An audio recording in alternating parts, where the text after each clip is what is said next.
ჩემი ევროპული სკოლა წარმოგიდგენთ. პატარა პრინცის ადაპტაციას. მონაწილეობენ ანასტასია, სესილი, ელენე, ელისაბედი, გეგე, კატო, ანდრია, ნურცა, ანასტასია, ნიკა, სანდრო და ლიზი. ხელმძღვანელი ანა ფერაძე. იყო დრო, როცა მე 5 თუ 6 წლის ვიყავი და დავხატე უზარმაზარი მახრჩობელა გველი ბოა, რომელიც მთელ სპილოს ყლაპავდა. მაგრამ დიდება მითხრეს, ბოა ძალიან საშინელია, ჯობს გეოგრაფია ისწავლა. ასე დავნებდი ბავშვობის მხატვრობას. და ბევრი წლის შემდეგ, როცა უდაბნოში თვითმფრინავი გამიფრუჭდა, იქ გავიცანი პატარა პრინცი. პლანეტებზე მოგზაურობა. პირველი პლანეტა, მეფე. პატარა პრინცი მოგზაურობდა ვარსკვლავებს შორის. პირველ პლანეტაზე მას შეხვდა მეფე. ჰეი, შენ, მომიახლოვდი, მე ბრძანებებს ვიძლევი. ბრძანებებს ვისაძლევ, როცა აქ მარტო ხარ? ყველას, ჩემ ქვეშ ებდომებს. თუ ვინმე არ მემორჩილება, ჩემ ძალას ვამცირებ, რათა მაინც მართო. მეორე პლანეტა ამპარტავანი. მეორე პლანეტაზე ის შეხვდა ამპარტავანს.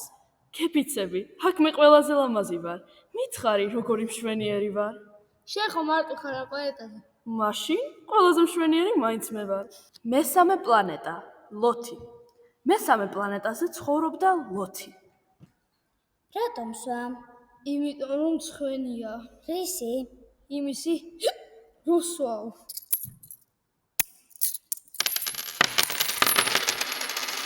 მეოთხე პლანეტა ბიზნესმენი. მეოთხე პლანეტაზე იყო ბიზნესმენი, რომელიც ვარსკვლავებს ითვლიდა.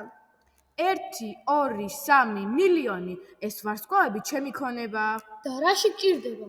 უბრალოდ მინდა რომ მქონდეს მეტი და მეტი. მეხუთე პლანეტა ლამპრის ანთების კაცი. მეხუთე პლანეტაზე ერთი მეფარნე იღებდა პასუხისმგებლობას. ავანთე, ჩავაქრე, ვეღარ ვისვენებ. რატომ არ დაისვენებ ცოტა ხნით? არა, ბრძანება ასეთია. მეექვსე პლანეტა გეოგრაფი. მეექვსე პლანეტაზე გეოგრაფი ცხოვრობდა, მაგრამ თავად არასოდეს არსად ყოფილა.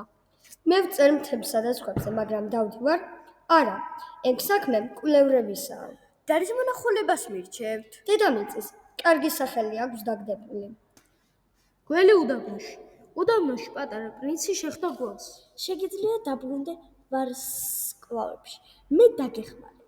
ტკივილი ხომ არ იქნება? ეს იქნება მხოლოდ წამიერი.